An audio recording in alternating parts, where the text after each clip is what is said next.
Islamically, it's problematic to say you have a fundamental right to do with your body what you want to do with your body. Not from an Islamic perspective, because Allah has given you this body, right?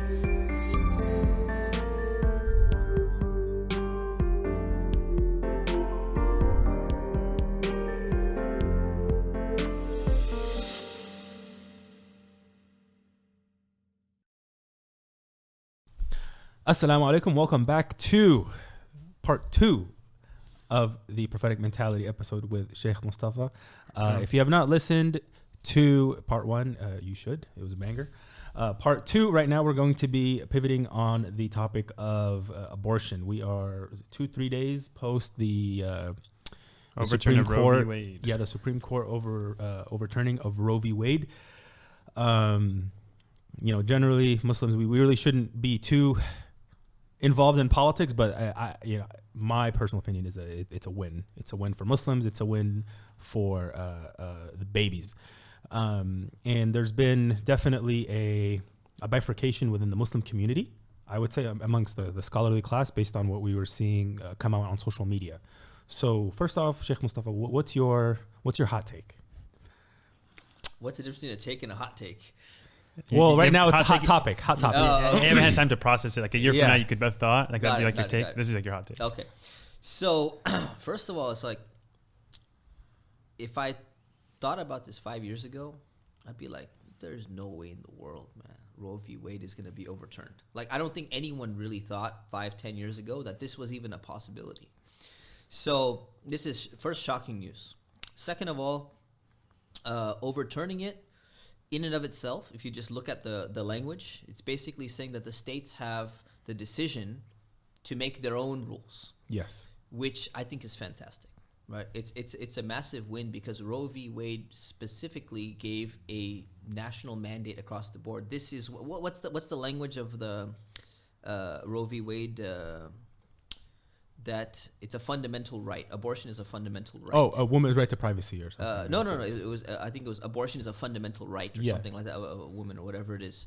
So overturning that and removing the language of being a fundamental right, and now saying it's not. Let me say what it's not saying and what it is saying. What it is saying is that abortion is not an absolute fundamental right where there can't be restrictions on it. And what it's not saying is that there is no abortion going to be allowed under any circumstances whatsoever because we're adopting an evangelical, ultra-conservative Christian understanding of abortion. That's not what it's saying either. So given that reality, I think it's a massive win from an Islamic perspective, right?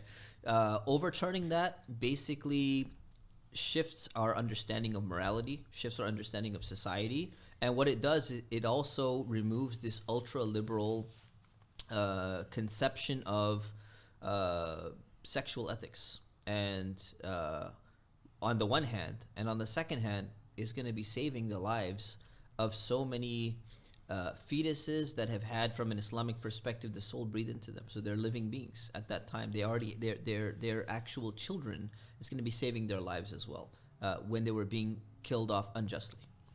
And we have to understand that a lot abortions were legally allowed. Essentially, the baby could be in the birthing canal and it's technically not considered born yet, so you could technically, in some states, you could abort that child. And as Muslims, it's murder. I feel like as any moral person, that's essentially murder. So when Muslims are saying that they are, we're happy that this now is coming into check, it's not that we are necessarily, there's a fiqh rukhsa that allows for a woman to get abortion in certain cases, and we are against that. No, our Islam is our Islam. We're talking about the other 99.9% of what the Roe v. Wade allows, not just allows, but the point that you made, it's like the cultural shift, getting rid of the verbiage that it's a fundamental right, because in Islam you don't have a fundamental.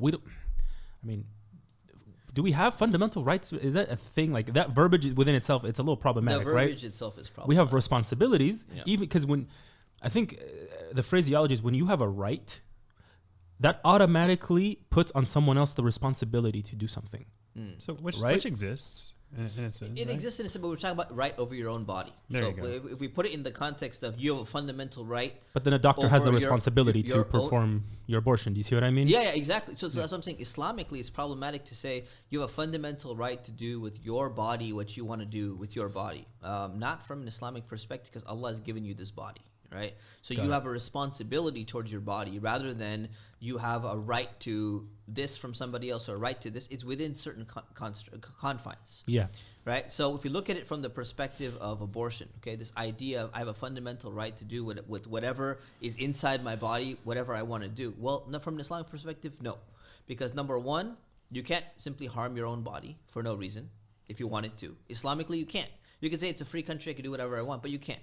Right? Islamically. Number two, the actual thing that's inside your body, if it's a living, breathing thing, it's a human being, it's a potential human being that's about to come out and it has a soul inside of it, then no, you don't have a right to do whatever you want with that thing because it's a living, breathing thing. What about its rights, right? It has rights too, exactly. So actually, what's interesting, Shaykh Uthman was making this point, is when things come into law, or taken out of law in our context here, but let's say something becomes into law, actually in the psyche of the culture and the people around, it becomes normalized. So for example, he says, and 10 years ago, he would have never gotten a question about medical marijuana from an actual pharmacist. But now, because it got legalized, he gets questions now, and they say, the pills we give out, half of them are just funding the opioid crisis anyway. They're not doing anything. They don't actually need those pills. So why can't I just, dabble into medical marijuana? I know half these guys don't actually have pain, but, just why can't I do that, right? And he said, I would have never gotten this question if it wasn't legal. And marijuana used to be this thing of the drug dealers and the weird kids at college. And like, oh, that's the pothead, right? It had a whole terminology and culture around it. But now it's like, oh, he's an entrepreneur. He just sells cannabis on the go, et cetera, right? So the fact that this became, overturned should hope, we would hope as Muslims, the psyche of those around us over time, be like, oh, you know what? That's not normal. That's not a good thing. We can't just kill babies. Maybe that'll become the mindset slowly sets in. Right. So even that is kind of like a small mental win, hopefully. That's a great point. Fantastic point. Yeah. That's the point on the culture shift. Yeah. Which is essentially why people are now protesting. Right? It's they feel like their worldview is coming at odds with the society that they live in, right? Yeah. So a question. So he's kind of mentioning rights and responsibilities. So in Islam, I saw Shaykh Abdullah bin Hamid made a point. He said, Islam, last time I checked, Islam has rights. The maqasid, they preserve life. That is like the foundation, is preservation of life. Yeah. And this thing called, taking away life is the rukhsa. That's the exception, the concession to the rule. So as Mustafa, he was trying to frame it and say, like, we should be happy because the default is preservation of life. And we should be more happy that there's more preservation of life than we may lose the right to take a life. But those are always the exception to the rule, not the rule itself. So is that the correct mindset, or is that a... No, that's a good mindset. There's 5 fundamental principles when it comes to maqasid of Sharia, right? Which is what he's talking about. So this preservation of life is definitely something. Preservation of intellect is another thing, which is why we should have had a different stance on marijuana than some of the Muslim activists have had. But yes, preservation, that's a great way to frame it. I think it's fantastic. Preservation of life is a good thing, right? And that takes precedence over other people's idea of my right to choose or my right to do something else, because that is of a much lower status than somebody's life. Yes, and I heard someone make this, I think Dr. Waymed in one of his papers on Islamic ethics. So first he said, like, without Islam, kind of framing everything, without Islam, without a religion, morals don't even matter. Like, what's the difference between me crushing a cockroach and me killing a human being? If you don't have an objective morality, you can't tell me there's a difference without making up some philosophy and saying the philosophy matters because I said it matters, right? But then within that, he had some like zingers in there. He said, in the past, I imagine, I say like, oh yeah, these Mayans way back when, they used to sacrifice their children at the altar to their pagan god. What would you say to that? Like, oh my God, that's so bad. They would take a baby infant in their hand and cut it open and say, here, pagan god, take my child. He said, yeah, we do the same thing today, except our technology is advanced. We just do it in the womb ahead of time instead. You'd say like, wow, that's really facetious comparison, but we're not saying people are sacrificing to a pagan god, or maybe Daniel say to seculars, right? But to your concept of your freedom, of your rights, taking a life, whether it was outside the womb or inside the womb, right? And for us, it doesn't. After the 120 days, without exceptional circumstances. Well, there's 2 opinions, right? 120 and 40. Yeah, there's 2 opinions. The majority opinion is 120, though. Yeah. Well, yeah, you're right. No, you're right. I know what you're saying. Why are you pausing? So, but the 40 day becomes a different marker for having a more serious excuse. There's the Shaykh Hamza Yusuf article on this in Zaytun. I don't know if you have you I haven't read it, but I heard about it, and it's probably along the Maliki lines, which are stronger. They're more strict. Yeah. More strict, but he brings into. I mean, it's been a while since I read it. So it's been a few years. Well, you're kind of making this argument that sometimes fiqh evolves as science develops. You learn. Yeah, you learn. Is that a correct thing to say? The more you learn about something, maybe an opinion in fiqh can change. I think so. Yeah. Okay, so maybe our imaging, embryology, right? Yeah. Imaging of embryology has advanced greatly over the past 10, 20 years. Maybe it's time that we revisit that in a certain context, and it shouldn't be 120. Maybe it is. Maybe the correct opinion is 40. And I think Shaykh Hamza Yusuf, he presents the argument way more succinctly and with his own evidences. I'm sure. So he's saying about the movement and the movement, heartbeat, cognition, whatever it is. Yeah, and he has images of the embryo early long. Yeah, okay. And then by 40 days, also the baby, the facial features are they're not fully developed, but you can tell that it's. Right, but the thing is, I understand the argument. Yeah. And I kind of have a feeling of like where it's going. Yeah. The response to that argument is, this is a metaphysical thing.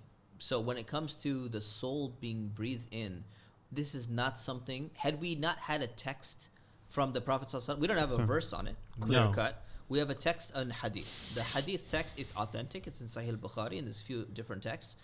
At the end of the day, though, a hadith does not actually reach the level of certainty of the Quran. They're on different, epistemological values and all of that stuff. Okay. But outside of all of that, if we didn't have a text, let's say we didn't have a hadith or a verse of the Quran that said anything about it, we could sit there and we'd look at, all of these images and stuff like that, and we'd try to figure out, well, where do we think the life in this actually comes into play?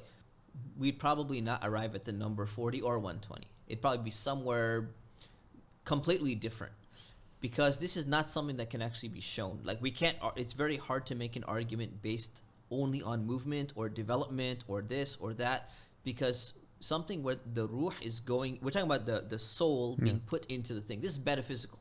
This is, it doesn't matter what you're experiencing or what you're seeing. We can't make the correlation between the soul coming in and the soul coming out. Same thing like when people are dying. It's hard to define with the term of death, because we don't know when the soul exactly is coming out, depending on when they're in the hospital and when the vital signs are this way, or when they're breathing or their brain signal or something like that. So I get his argument, but he's making more of a physical argument on a metaphysical issue. Well, and I think that's where the problem arises. Yeah, I need to revisit it. I should have probably revisited it before this. No worries. There is a stronger argument, I think, where it's a textual argument, where what they do is they say that, well, the hadith which talk about the phases, they were talking about the same phase. Yeah, it was overlapping. They're saying it's the same thumma. I think that's what it was. So if it's that one, then I understand. He does both. He tries to combine both. Okay, that makes more sense. Yeah. There we go. That's good. So, well, Shaykh, how about should we be sad that, this overturning Roe v. Wade, I'm going to give you some of the arguments I've been hearing is, well, non-Muslims, it's not going to change them at all. They're going to still commit zina, and now you're just going to have all these unsafe abortions, right? So we have that issue. It's not going to change the mentality of the society anyway. So shouldn't we be concerned about all these unsafe abortions? And it's going to affect the poorest part of the populations typically, because if your state outlaws it, the rich people could go to the other state, get the abortion done, come back. But the poor person is going to have to deal with the consequences of their actions. These were exactly the same arguments when it came to legalization of recreational marijuana. Right? It's very similar things. They say, you know what, people are going to have, black market access to marijuana. It's better we regulate it. When you sell it, we're going to collect more taxes, and then we can put it into schools and, fund education. For like LGBT indoctrination or something like that, so it's just like these arguments are ridiculous, and they'd be like less racial profiling and blah blah blah, and none of those things really happened at any significant level. It's like saying, why don't we get more tax money by like selling cocaine too? Why don't we legalize that too? We get a lot more money, man. So like Colombia will be happy, and all these other places, So these are ridiculous arguments. So. No, it's going to affect society. What it's going to do, it makes a massive difference, because like you said, and Shaykh Uthman said, is that when law changes, the perceptions of people automatically begin to change. Their behavior begins to change. So their perception is going to influence their behavior, and the law is going to influence their perception. That's just the reality of things. So whatever happens in the society, it's not only going to affect the society, but also it's going to affect the Muslim community. So it's going to affect our own families. It's going to affect the people around us. Our co-workers are going to affect us. So when our co-workers and our colleagues are affected because of society, it's going to automatically affect us too. So it's a ridiculous notion to say it's not going to make any difference. These Supreme Court rulings are so contentious, and people are protesting, and people are talking about it because they matter. And I think that has to do with the fact that majority of the people in America are godless. So this is the authority that de facto overrules their psyche. Whereas if you're a Muslim with like strong iman and knowledge, end of the day, if whoever's president, whatever the Supreme Court says, you know in your heart what's true and not, and you have the courage to take your family and go somewhere else to keep them safe. Yeah. Whereas someone who's born in America, raised in America, godless, you're just like, this is it. Right? So it's culture. I mean, culture is strong, right? Culture is very strong. It's strong in every way, strong in even Muslim culture. So people who are less practicing, they're into the culture. The culture is going to define them. So if you redefine the culture, it's either going to bring you back in line towards the truth, or it's going to take you away towards the falsehood. And yeah, I mean, I've heard this is culture upstream from politics, or is politics upstream from culture? Sometimes it could go. I think it's both. They feed into each other. They feed into each other. So yeah, when well, yeah, there you go. So that if they really do feed into each other, then yeah, you can count on a change in the psyche. Also, you have to understand that sociologically, people get incentivized to do things by laws. So even if you read, I've been spending too much time on Twitter in the past few days, and people are outright saying, you have no idea what this is going to do for the sex positive culture that we've created. You know what I mean? People implicitly know that, I can just go and do whatever I want with whomever I want and not suffer the consequences. But now you don't have that option. Of course, you're going to be more careful. Do I have to be more responsible in my relationships now? I have to be more responsible in who I have sex with? Oh, wow. Exactly. What a novel idea. What a novel idea, who you invite to bed. Yeah. So this happens. This is just like a sociological thing.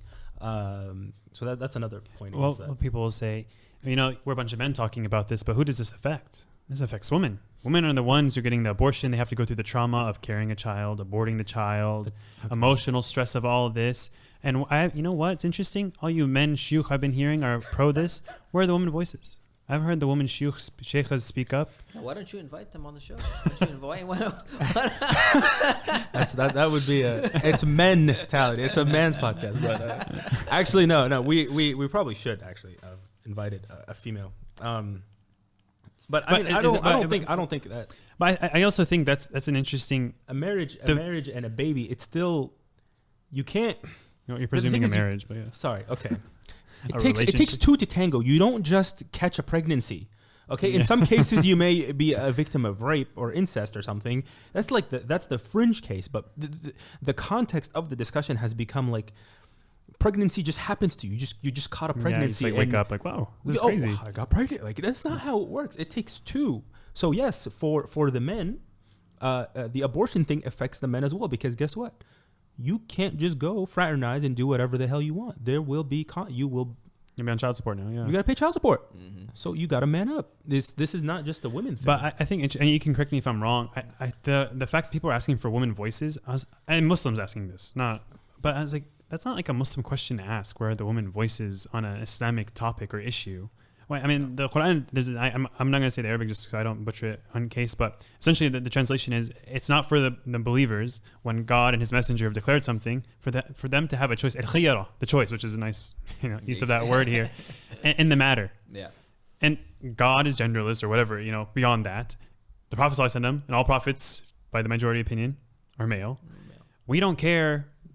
We don't care about the source of truth so much as we care about the truth. Well, I guess we do care about the source of truth, but like the gender of it is irrelevant to us, because so long as they're giving us the truth, that's what matters. Yeah. So whether or not a male sheikh tells me the truth or a female sheikha speaks up and says, this is great, does that really matter so long as the framing of the argument is sound? Or do we need those female voices? I think you do need a female voice just because messaging wise, of course, a woman will always be easier to talk to a woman. But I mean, it begs the question. Not always. No, I would disagree with that. Wait, what? A woman is always easier to talk to a woman. Women can relate to women better. We were just talking about this while you were gone. I think you were getting something. This is not always the case, first of all, by the way. Maybe in a normal circumstance, yeah, women feel that they can relate to each other people, but I've encountered many circumstances where women... This is your personal anecdotal evidence. My personal anecdotal evidence. I'm in UCI and MSU, right? Muslim Student Union. I was just telling him this. Sisters would come to me and they'd be like, we want to talk to you about an issue. I'm like, you pick like the most extreme guy, and like back in my days, right, in the 20s, you want to talk to me? It's like, these sisters are so judgmental. You have no idea what they're like because I don't wear hijab. They look down upon me. Blah blah blah. I want to talk about some Islamic issue with you, and I'm just like, what? What's going on? So actually, oftentimes I find on several occasions. This is an old anecdote here. Okay. Until today, I have people come and say, you know what? I spoke to the sisters about this issue, and the way that they're dealing with me, like, it's very hard to talk to them. I want to come and talk to you instead. So this idea, I don't agree with this idea. Like, yeah, maybe there's a significant population of people who say, I feel more comfortable because women will understand, blah, blah, blah. But there are times where in women's circles, they're like, you know what? There's like competition between them. They feel like threatened by something that I'm saying, or they look down upon me, or I don't feel welcome or something. They'll go and talk to somebody else. So that's one aspect, right? The second aspect, I think, when you're saying philosophically, knowledge is supposed to be neutral, right? Knowledge is supposed to be objective. So it doesn't matter. You don't say in the field is like, you know what? Some brand new medical research was a breakthrough invention just came out. You'd be like, well, was it a male or was it a female that came up with the invention? Well, we're going to wait until, the other gender comes out with the invention too, so we can make sure that it's objective knowledge. No, we view knowledge as being something objective in and of itself. When we're talking about Islamic knowledge and we're trying to understand, like, what did Allah and His Messenger ﷺ like really say? What does Islam really represent? Knowledge is supposed to be objective. It doesn't look at the gender. Now, you can sit there and say, you know what? In some cases, it's nice to have like a female. I hate to use terms like female voice and all that stuff, but like having an understanding of like, well, this is what females are feeling about the issue, and that helps us to understand the issue in maybe a different way.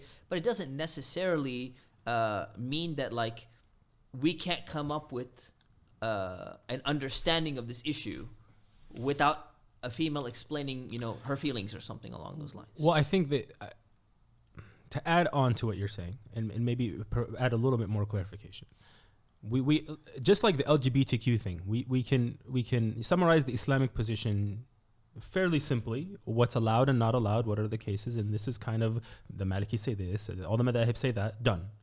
But I think, again, when you contextualize it within a cultural conversation and you are talking about the idea of rights and body autonomy, whether we like it or not, this is infiltrating the Muslim psyche. So even Muslim sisters who are talking to maybe a Shaykh or Shaykhas, hearing from Muslim sisters a certain traumatic experience, or they're dealing with certain issues, and they are looking to certain laws that can protect them. Now they think that they have a certain body rights, or they think that they have autonomy of their body, or they're influenced by these things. So the repeal of Roe v. Wade, now they think they personally are under attack, and you as a man will never understand that. Do you get my train of thought here? I understand where they're coming from. Right? I understand the argument here. Right? Yeah. My problem with the argument is that this is a framework that people have put into their own minds. They're like, because you can't understand my circumstance, you cannot advise me on it. Right? You have nothing to contribute. Right? And this is, Dr. Sherman Jackson, he gave a talk at ISNA once, long time ago I attended. He calls this juridical empiricism. Sorry, say that again. He calls it, he's got this language, right? Yeah, I know. He calls it juridical empiricism. I don't know how to spell it. Right? Okay. So what he gave this example, and because he's a black American man who comes and gives the example. He goes, look, if there's a professor, someone who's talking about, drugs, and he's explaining how bad drugs are for you. He talks about cocaine, and he's like, look, crack cocaine or cocaine, this is what it does to you. And someone walks in the room and be like, you have no right to talk about this, because have you ever snorted cocaine in your life? And he's like, no, I haven't. So you have no experience. And if you cannot experience what we've been through, you have no right to talk about it. And he's like, this is juridical empiricism. This means that if you have not had the exact experience about something, you don't have a right to talk about it. And this is the problem with this framework, is that, you know what? Okay, well, you're a man. You can never talk about an issue which relates to women because you're not able to experience what it's like to be a woman. You don't know the sensation. You don't know the feeling. You're like, I'm not denying that I don't know the feeling. I'm not a woman. And inshallah, I'll never will be. You know, and you know, I mean that in the trans sense, and I just want to clarify that one. And I don't need to be able to experience menstruation to be able to give a class which discusses menstruation in Islamic law, right? And sisters are going to attend that topic. So why should I not? Fine, somebody else is an expert in that. Go ahead and talk about the topic. But if you don't have anyone else to teach, I get criticized for that. So why are you teaching a class which has women's fiqh issues in particular? Why are you teaching it and you're a man? Well, number one, this is not like some topic that I enjoy talking about or something. This is not like my favorite topic in the world. In fact, menstruation in Islamic law it's a hassle to research because the amount of ambiguity in different texts and different opinions is, you know, just hundreds of, if not thousands of pages. I've gone through hundreds of pages on menstruation. It was not fun, okay, going through it at all, right? So I don't enjoy, researching this topic or teaching it. But if there's nobody else available, or even if there's somebody else available, but maybe they don't have a similar teaching style or effectiveness in their teaching, or their knowledge is not up to par, or maybe they don't want to do it, or maybe they don't want to do it, or maybe they're not accessible, or maybe people don't come to their classes, whatever other reason. Why should I be undermined or criticized for saying, you know what, when you're teaching a class, you don't have a right to do that because you're a man? It makes no sense. But the reality is, I've surveyed my students, all right? I've asked all the sisters. I'm like, listen, does anyone have a problem that I'm a man and I'm teaching this subject?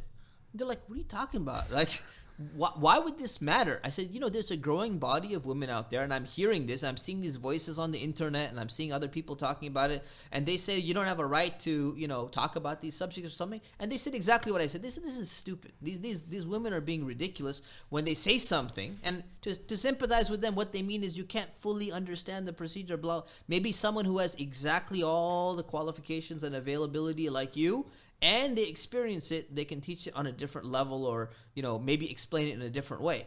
But for me to undermine what I'm doing and to say I can't talk about this topic or talk about abortion or talk about anything else because I'm not a woman, that is basically removing the objective or neutral nature of knowledge away from knowledge. And that would just destroy society completely. As we're seeing. As we're seeing. As we're seeing. And I think people need to understand that, like, as Muslims, we shouldn't take on that lens that the secular society has where, oh, your experience matters and your experience dictates reality. We don't take that in. We should not use that in our language and our vernacular as we speak about Islamic subjects and God's law and the Prophet ﷺ, right? As an absolute. Yes. Right, so the thing is, our experience affects us, okay? For sure, no matter what. But they're not truth. They're not true. Our culture prophetic experiences, maybe a prophet experiencing something, that could be. Yes, but not you as a. Exactly. So our understanding of an issue is going to be influenced by our culture, by our language, by all of these factors, by our gender at some level as well. But to automatically throw out this idea that because of your gender, you're automatically so biased that you have to be discredited when you're talking about an issue that pertains to women, that's pretty much what's being posited here. And that should be rejected. And it's really interesting because, men, maybe we shouldn't be opining on abortion rules. Or sorry, there are all the rules, but now they're opining on this Roe v. Wade thing, like you guys understand. And then they're citing the Islamic rules on it to say, like, oh, look at all these exceptions to the rule. Who told you those rules to the Islamic law? What gender were the rules? The majority of them were formulated by men. For men. Right. You got the rules from the men in the first place, and now you're complaining that they're explaining it to you? I mean, which Supreme Court, passed Roe v. Wade in the first place? It was all dudes. 1973. All dudes. Now it was 30% women that revoked it. Exactly. So. Okay, well, I've heard, how about this, Shaykh? Should we be sad? Because this is for sure not the ideal Islamic situation, right? Ideally, we have the law written in black and white of 40 days, okay, up to 120 with certain circumstances, past that only at the risk of the mother's life, etc. But so shouldn't we be sad that we lost? Some Muslims might be in a state where they pass a law and say, like, no abortions at all, and we'll sue you if you get it. So how should we be worried about that? Should we be sad about that? And should we want Roe v. Wade back because then at least those Muslims will be safe?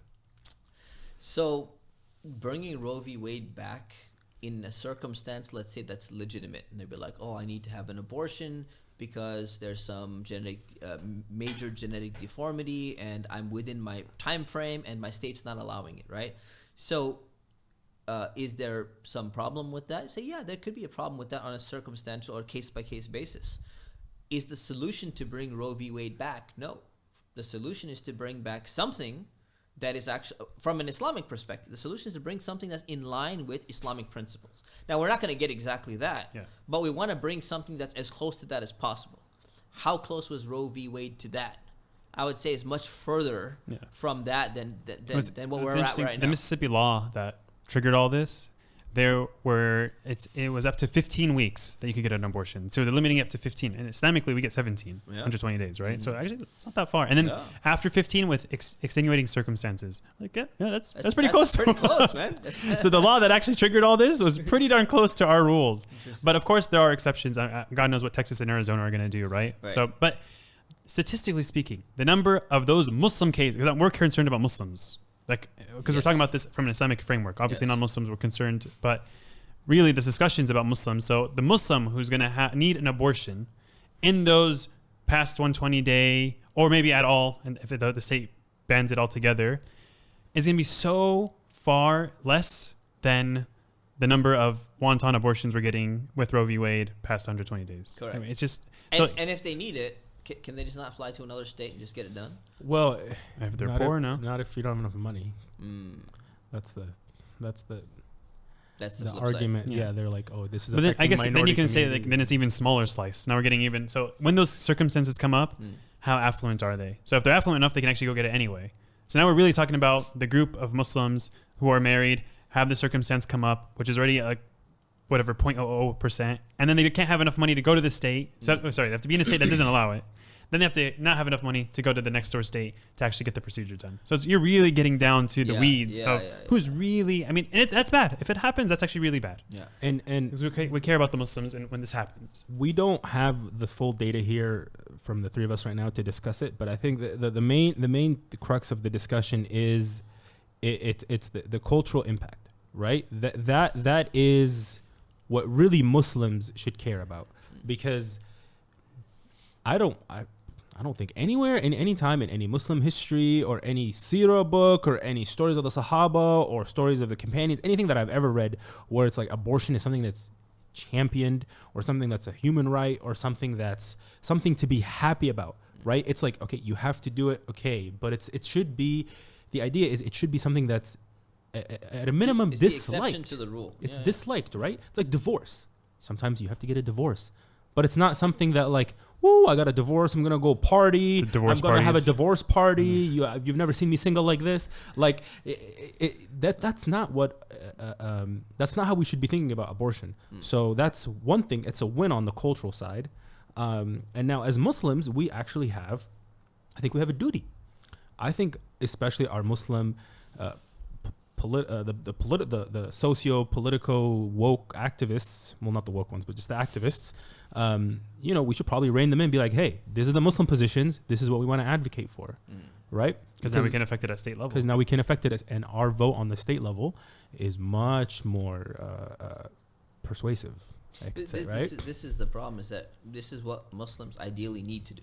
Right. So you were talking about in the other one, we need to produce these documentaries and we need to be at the point where we're doing such and such thing. What we need to do is we need to sit down and have a group of like intellectuals come up with an idea and say, where do Muslims stand politically, Islamically, on all these political issues across the board? Yes. And what would the ideal look like? So that we have a document that like you can measure, hey, on this issue, on marijuana or on abortion or on this or on that, where exactly are you Islamically, and how are you closer to the liberals or are you closer to the conservatives on this particular issue? That process document needs to happen. I had a team one time that didn't really follow through on it, but someone needs to do that. I don't think we have anything like that. So exactly what you're saying is that, we need to sit down and say, where exactly are we supposed to be ideally? And then we can start saying, hey, now we need to advocate for something that's as close to this. So Mississippi, if it happens to be like really close, we'll be like, Well, that's our stance right and there. if that's Republicans, that's okay. It doesn't matter who's there. It doesn't matter who's there, right? But we need to formulate our own stances on all these issues, right? And I think that's where Muslims have. I think the Muslim intelligentsia has not really released anything very clear cut along the lines. Okay, Shaykh, it's up to you. I've been working on it, man. It's a project number 943. No, this is you because remember that we were in part 1. If you haven't listened to it, we were talking about like there's the political activists, you have the people in the people in the middle, and then you have the ones who criticize or they're pointing out the faults. Well, like we already have these two groups of people are talking. The political guys and the middle guys are already talking, so it's like, well, you have the scholarly knowledge and you have the political agility, right? As you could say, you know, maybe this is where we can put this thing together. And it's like, you know, especially now in California. So like, I'm gonna pivot a little bit with the all the social media, you know, chaos that's happening. There's shuyukh on both sides of the discussion now. Or maybe not. Shouldn't say shuyukh. You have like personalities on both sides. Some sheikhs on the other side for sure. So, what do you have advice for us now? Like in California, this stuff is going to come up to a vote probably in California. So how should we be navigating this? So we should put down what the ideal Islamic stance is based upon our fiqh that we have. Okay. Then what we should do is, I didn't know about this Mississippi thing, so this is really interesting. So we should research and we should be like, hey, what's a good role model for us that comes somewhat close? And we could use them as a reference point and say, hey, here's a framework that's very close to what we were looking at. What if we slightly modified the framework and say, Islamically, this is what we're looking for? Then you, hey, activists, here's what the Islamic thing is. Now go reach out to all your networks and go reach out to all your politicians. And the Imams, go reach out to your local clergy and say, hey, this is the framework that we're looking at.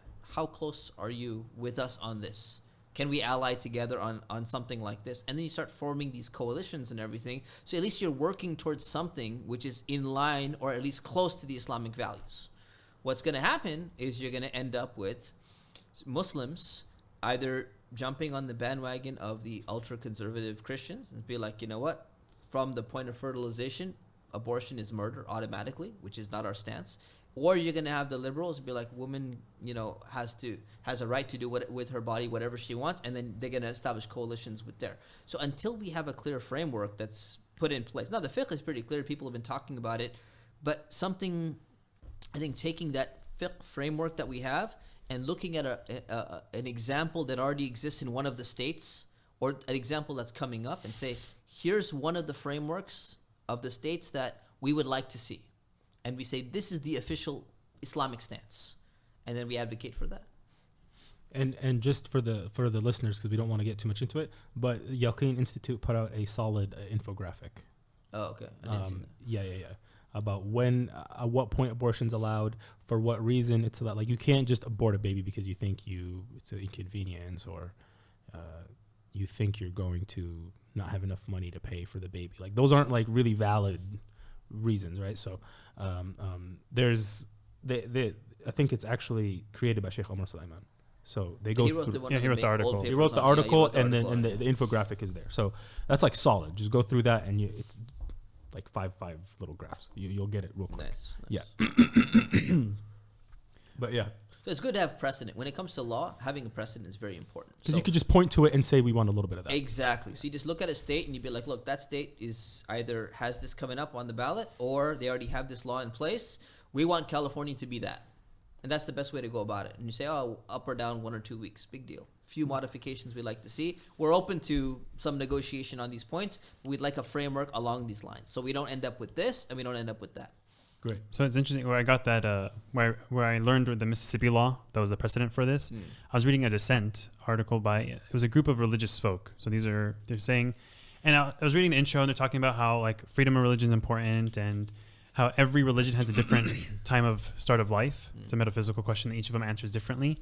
But then they were saying, so I didn't realize it was a dissent at first. I'm reading, I'm like, okay, yeah, that makes sense, this, that. And they say, and for that reason, they should allow abortion at any time to respect freedom of religion because everyone has a different religious viewpoint on when life starts. It's like, Muslims will be signing this one pretty soon. That's interesting. Yeah. I don't think Jews. They're more conservative than us. I think. It depends on which Jews. Yeah, which Jews? Yeah. Most of them Orthodox. aren't. Yeah, the Orthodox, but they're a small community. Yeah. In America, Reformed Jews are the predominant Jews in this country. And they have no rules. They're on the complete liberal spectrum. Yeah. Oh, really? Complete liberals. Okay. They're So they're like the Jews, progressive but, Muslims. The progressive Muslims of the Jewish community. Oh, okay. Yeah. Okay, but Shaykh, so another contention I heard was a lot of the framework, like the khutbah that was being shared and whatever else, was all these in Facebook posts are framing the statistics and everything on the woman, saying like, yeah, the woman, 80% of women who get an abortion after however many 120 days are single women. So, and it seems to frame it like, oh, woman. But how about all the irresponsible men that are creating these babies? How come no one? Where are the khutbahs talking about men and being responsible, more responsible, and how it takes two to tango? Where's the two? We're always talking about the women here in these issues. So why isn't? Where are the talks on that, huh, Shaykh? So I mean, this is the common. So the response is basically saying you're criticizing the women that they're single, but where are the men? Why are they being criticized? They're being criticized too. Yeah, here, if you're a guy and you have sex with if you have sex with a woman and you're not married to her, you're a scumbag. There you go. There's the criticism right there. You're a scumbag. You know? If you want to have sex with a woman, marry her. If you can't marry her, get a job, impress her dad, get her to sign the contract, and get married her. Other than that, you're a scumbag. All right, that's it. Here's your criticism. Yeah. It takes two to tango. Yeah. Khutbahs address, dating and girlfriends and all. It's every single Muslim parent is concerned in their youth groups. I'm afraid, what if my kid gets into dating? What if they get into drugs? What if this? What if that? Everyone's concerned about that. It's not that they're not concerned about it. It's not like it's not being addressed. It's being addressed on an equal playing field because the concern is the same. In fact, maybe the concern for the daughters may be more because people are more protective of their girls and they're a little bit more concerned because maybe they can be more easily manipulated, right? And this is not like, to put them down or anything. It's just by the nature of the woman. By the nature of them, they can be taken advantage of, and they're more open to like suggestions, and they can be tricked by people because they're more caring, more and empathetic, all of that. yeah. More empathetic, Higher in exactly. empathy, yes. Yeah, Tend to be higher in empathy, exactly. yes. So when it comes, and that's a quality, not a that's not a bad thing. That's a good thing. That's what makes a woman a woman. You know what I mean? Exactly. It's not a negative thing. It's not a negative thing. Yeah. It has a negative manifestation, it has positive manifestation, but overall, this is a quality that Allah has given them. That's a good quality, right? There's benefits in that quality. So it's like, but at the end of the day, if we're going to come back down to, this is a woman's decision and she gets to make it, and who cares about the man? And the man is excluded anyways on this decision. We're like, you know what? You have no right. If the baby's born and the child comes into play, isn't it the child of both, right? The responsibility of both. So now this narrative is being framed as, no, this is a woman's right and it's her choice and it's her decision because it's her body and all of that stuff. Now all of a sudden it's not the guy's fetus, which is going to be the potential baby, late down the road. So if there is discussion saying, these are the women and they're making these decisions, it's because they're making these decisions by themselves. Yeah, because men can't. It's not like he can't. With Roe v. Wade, he couldn't force a woman to go get an abortion. No, and that's what Dave Chappelle said. He said, Dave Chappelle, I think he made a joke like, if you have the baby, I can disown him. Like, I don't have to pay child support. If you can kill him, then at least I don't have to pay for him. That was his joke. Like, fine. You want to get an abortion, but I have the option to just say peace. Like, I don't want to deal with that actually resonate with a lot of people. I mean, yeah. Have you heard of like the Common men's sense. red pill movement? Yeah. Guys are getting red pilled. This is what's happening. Why do you think someone like Andrew Tate? No. He's this. You know what I'm talking about, right? Yeah, more of him. Okay, he's. He was on the Dean show. Oh, really? He was? Yeah. Oh, wow. Oh, he gave him the Quran, right? Nak was there too. At the same Tate and Nak. Tate and Nak in the same room? No, it was they were video conferencing Tate.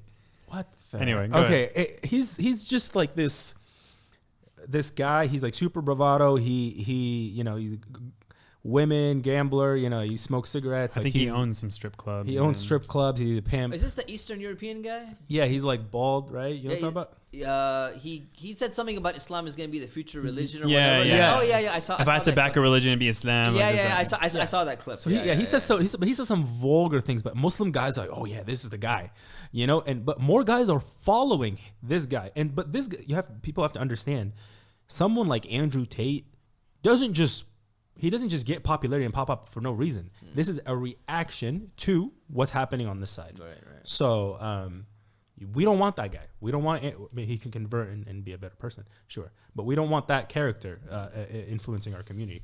How did I get here? What were we saying? Irresponsible men. Oh, irresponsible men. Yes, irresponsible men. Yeah. What was your next point? Sorry. No. Sometimes I get sidetracked. No, go ahead. I'm done. That has rounded off most the contentions and ideas and whatever else around this topic. I wanted to keep it. I mean, yeah, we're talking about Roe v. Wade right now, but 10 years from now, if my son watches this, it may be whatever v. whoever, right? Yeah. But the ideas, I want to keep those, right? Because those are timeless. The Islamic lens through which we look at problems and view them and tackle them and speak, even how we speak about it. Yes. Because I'm finding more and more, the more Islam I learn, the more I'm butt heads with other people because I'm just see things differently. And I don't know if I'm taking crazy pills or everyone else. Do you think, Shaykh, that it's that it would be fruitless for Muslims to take like certain hardline stances about like abstinence in marriage? In what sense? In sense that like, you know, sometimes I feel like I get a sense of like a defeatist attitude from the people that I talk to. Like, oh, we can't preach abstinence. Look at what people are doing. No, people are going to have sex regardless of what we say. We should just try to deal with what the situation at hand. I'm of the opinion that like, well, why don't we just try to constantly put pressure on people to avoid the date culture, avoid the, you know, premarital sex. Even if people are doing it, I feel like we should always try to advocate for them to not do that, because this abortion culture is fed from this date culture, right? Yep. From sex culture. Yep. So conservatives always preach abstinence. I mean, I think whether Muslims, or not they practice it, nobody knows. No, they preach it in a very different manner. They preach it in sense that you can have your girlfriend, but you don't sleep with her before marriage. which right. I think is not, which never works. Which usually doesn't work, but it's still better. It's still better than what's out there, but that's still far from what Islam is saying. Islam is saying you don't have the girlfriend, and you don't hold the hands, and you don't go to the movie theater together, and all of that. So I think what you're asking is, should we even like preach against dating culture in general? Is that what you're saying? Because we're too far from there. Yeah, you know what? That'd be the hardline stance. Dating culture. Yeah, we shouldn't do it. Why not? Right? Why not take the ideals of Islam and share them with the rest of the world? If we believe in these values, right? Why should we not share it with the rest of the world? There are some things in Islam that are ma'qul al-ma'na, which means like we can understand the wisdom behind why Allah told us to do this or to not do this. And there are some things we cannot understand, right? The things which we can understand are for the good of not just the Muslim community, they're for the good of any community and any society. Why would we not preach those values, right? When we're talking about interest, for example, riba is something that's ma'qul al-ma'na. We understand that the prohibition of interest in Islam, even in the smallest quantities, has some benefit to society. There's a harm, there's an evil that comes with interest. So if we're like, well, but there's so much interest, every single thing, everyone is engaged in interest at some level, right? How can we preach against it? Of course we should preach against it. We can have a realistic preaching against it. Say, you know what? Reduce it. Try to keep it at minimum level. Ideally, at some point, it could potentially be eliminated. But why should we shy away from preaching against it? So when it comes to abstinence, when it comes to even criticizing dating culture, why should we not talk about against it and say, you know what? We believe that this is wrong, and these are the reasons, and this is the wisdom behind it. And yeah, we know, like, it may not change overnight, and it may not change ever, but our job is to at least say, this is the ideal, at least try to get close to it. I don't see why. I don't see why not. Why would a Muslim not want to do that? It's a crisis of confidence, and which is also tied to a crisis of knowledge. because I don't have confidence because I don't even know how to articulate the position correctly. I know the rule without knowing why or how or any of that. So I can tell you, yeah, we don't abort. I don't think, but sometimes we can abort. I'm not really sure until like a certain amount of days. Yeah. So why? You know, and you have to recontextualize certain things because, from my viewpoint, Shaykh, maybe you can correct me. I feel like in the modern world that we live in, women are brutalized a lot. Like especially in our modern society, women are brutalized way more than any time in history. That's why they transition gender more. Transition surgery is brutalizing. Chopping off breasts, vaginoplasty. Like that's what's it called? Is a form of a female genital mutilation right there. Getting babies ripped out of your womb. Sometimes a woman loses her ability to have kids after that. Sometimes this leads to death. Women who are you're incentivizing the man not to stay around. Okay, you're just being used and abused like a rag doll. Like where are the men really standing up for women? You know what I mean? And that's I think that's part of what it comes back to. Muslims having their own cultural representation. We produce our own media that feeds into a Muslim culture that re-emphasizes our worldview, right? Because the more you build that up within your heart, within your mind, the more you can put up a barrier and a shield around all these incoming attacks. The more that, whatever the latest new spin, whatever the latest thing that happens, you will always be like at peace with yourself, right? And I feel like that's what's happening right now more than ever that I'm noticing is that friends in my social circles and even like celebrity speakers, I'm like looking at the things that they're saying and I'm like, there's something really, really wrong here. It's not just what you're saying. It's like, where the hell is that coming from? There's something deep ingrained that's not right. And it doesn't matter how many tweet discussions you go back and forth. It doesn't matter how you can sit with this person and talk with them. I feel like the issues just become so ingrained over the past few years, not just with, sorry, I'm going off a tangent. It's not just abortion anymore. It's just everything. And it's just a lack of, man. It's just a lack of us producing our own culture, right? I think we need to start taking the next step, not just, we have a university, we have an institution, we're putting out articles. Yes, this is knowledge, this is great. But Disney doesn't put out articles. Hollywood is not putting out articles. No, they know the way to your heart, right? And that's 24/7. Yeah. So, ironic, you're talking about women, how they're being beat up and whatever, and people say like Roe v. Wade, they lost power. That's the liberal talking point is, right? The irony is, in the past, modesty, the woman had all the power through her modesty that she controlled. She's the gateway to relationships. And if you have a society that says the woman is modest and the only way you're going to have access to her is by committing, well, now the man, it's the incentives on him to do all the work to get the woman. And she controlled that. But now, since we've stripped that completely away, she lost all her power to begin with. Forget Roe v. Wade. And now it's just gotten worse and worse and worse over time. And even for Muslim girls, I hear this from my wife's friends. I don't hear that from directly, but indirect conversations. Girls that are being courted by men, and the first thing the man is saying is like, how much you're going to contribute to the household? The guy's telling that to the girl. Standard. God dang. Standard, man. How much are you going to contribute to the house? This is my standard premarital question that I get. Before I perform any nikah, I have to have a premarital session. I only give 20 minutes now. I tell them, go to another counselor, but I can give you 20 minutes. One of the questions is, did you discuss how you're going to contribute to finances? Are you both going to be working? After you have kids, are you both going to be working? What's the plan? Right? So sometimes within that question I'm asking, and they're like, yeah, we're both going to be working. So I'm like, so you guys going to what? You going to share the rent? You're going to share the thing? And this and that. The guy's like, yeah. Some guys, they're like, yeah, we're both going to contribute, 50-50 to the household. And the girl's like, we are? And then I'm like, clearly you guys have not thought this through. And this is what happens to people. And by the way, I understand that some Muslims live in a context where you, by the nature of where you live, Southern California, Northern California, you do need to have a dual income household to kind of like provide middle class necessities. This is just by the nature of where you live. That's one thing. But what I'm addressing is... You can make it. I'll tell the single income guy, you can make it. The thing is, it's allowed. Look, it's allowed. Yeah. It's allowed. But it's the attitude. It's the attitude. It's allowed to agree to that. But if that's the expectation, and if someone else was not on board with that expectation, now you got yourself a problem. Yeah, because some girls will be like, I want to stay home. I don't even want to work, but my husband wants me to work. Exactly. And it's like, my wife's been told that actually she'll be talking to people, and then they're engaged to get married or something, and saying like, yeah, like my husband expects me to work, but like I don't want to work and this, that. And they have this conflict where they're college educated. They can go get a job, like no problem. And Allah bless them in it if they do that. But a lot of women don't even want to, but because of the pressure to do so, whether it's from the potential husband or the husband or society or the friends, all their friends are working. Every woman now, like it's very rare for me to find a couple where the wife's not working. Unless they just had a kid and they're like off work and maybe they're going to go back. Who knows, right?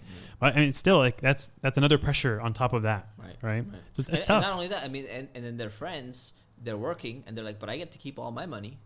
Why don't you? Why do you have to contribute to your household? That sucks. And then they're like, well, I thought community property state. So community owned property only kicks in upon death or divorce. So I divorce my guy to get 50%. Otherwise, I don't get my 50%.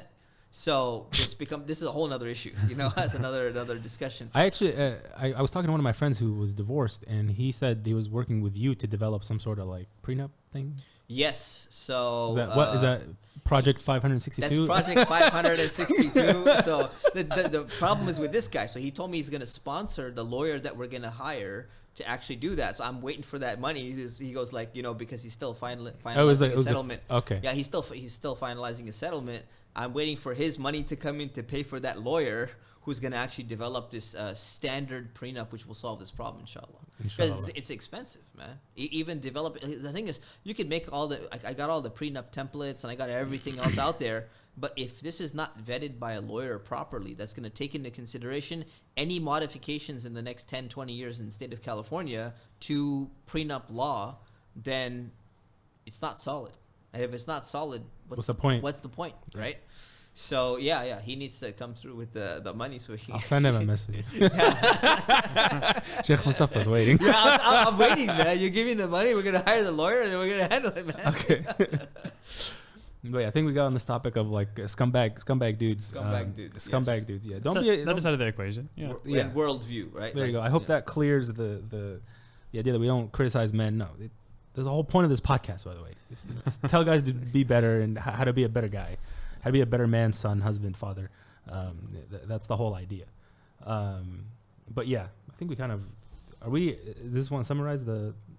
Do no more points for you? No, I'm good. I'm good now. Hamdi, Shaykh, did you want to add anything for abortion topic? Because I know we just went for like this probably 3.5 hours at this point. Is it okay? No. I mean, I'm good in general. You're good. Okay. Well, that was just a little summarization of the abortion thing that just happened. Inshallah, we'll try to have a few more people to come talk on the issue. Inshallah. But for now, this is Amr Mabruk with the Prophetic Mentality Podcast, signing off. Assalamu alaikum. Wa alaikum assalam wa rahmatullahi wa barakatuh.